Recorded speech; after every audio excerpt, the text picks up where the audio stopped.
If you've been following this series of videos about the church window I've been making, then you will have seen that I did a video on mixing paint.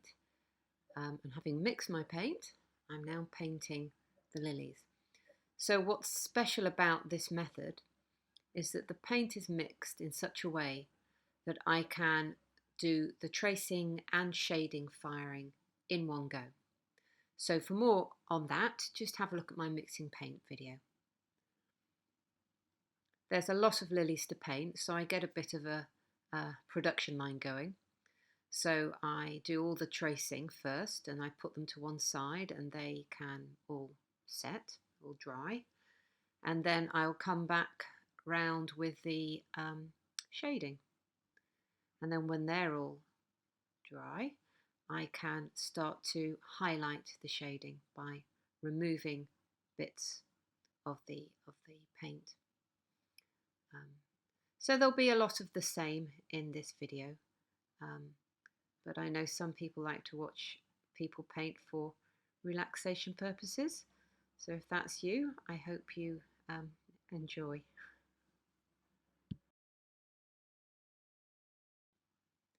And these may look like monster lilies to you, and they are rather large, but that's because this window is very tall. It's 4.5 meters high, and it also starts very high up. So these windows are up in the gods, really. These lilies are so far away, and you do have to get accustomed to working at that sort of distance and scale, and not be afraid to scale up and to paint much more boldly than looks right close up. So these look very heavy-handed, but if I did something that was subtle and delicate, to me, working on my light box, it just wouldn't be right for the sort of distance these are going to be viewed at. So they've got to be bold. And actually the church has got some very nice windows already in it, and they have a very graphic style. So this is going to be sympathetic with the windows that are currently in the church. So you have to have a mind to your location and environment when you're designing windows. But then I'm sure you're aware of that.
So now I'm just removing highlighted areas.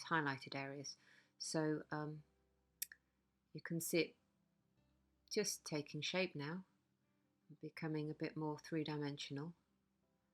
I'm just using a very soft sable brush for this.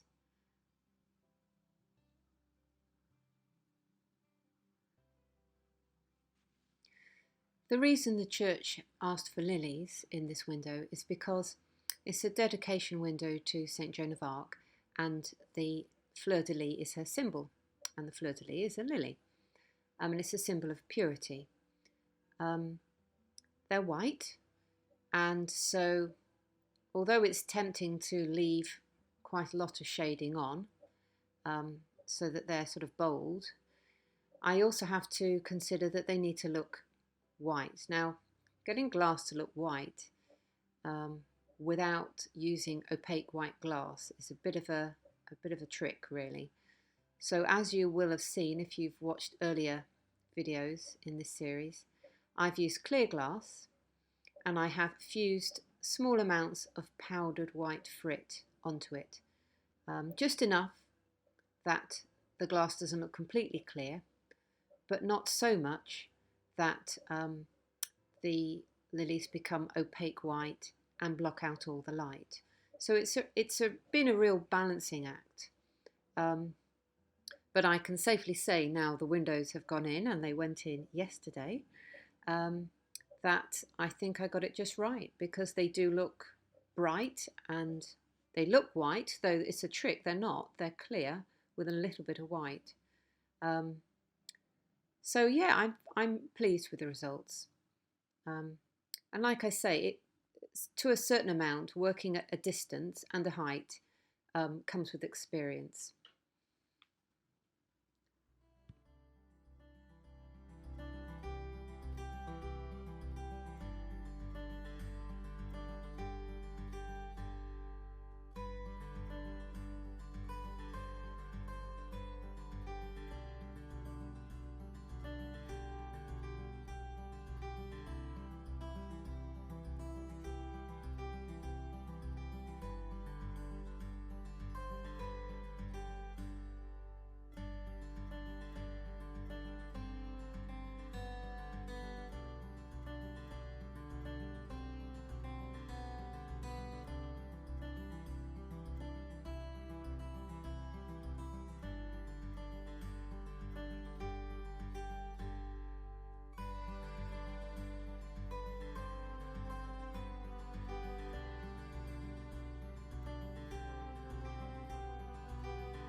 Here I'm just picking out the stamens, so I'm using the areas that are shaded, and I will come back to them after this firing and put some yellow paint on top.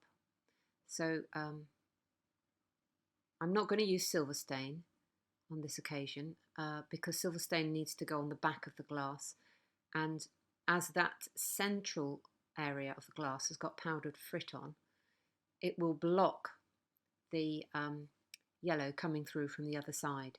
So on this occasion I will use yellow enamel paint, and it's quite nice yellow enamel paint, and it's rather sensitive to how thickly you put it on, which means you will get a nice variety with one yellow paint of dark yellow and pale yellow, which, you know, I don't want too much conformity because they are flowers after all. There are 25 flowers in this window, so I won't show you any more flowers. I think you'll get the idea.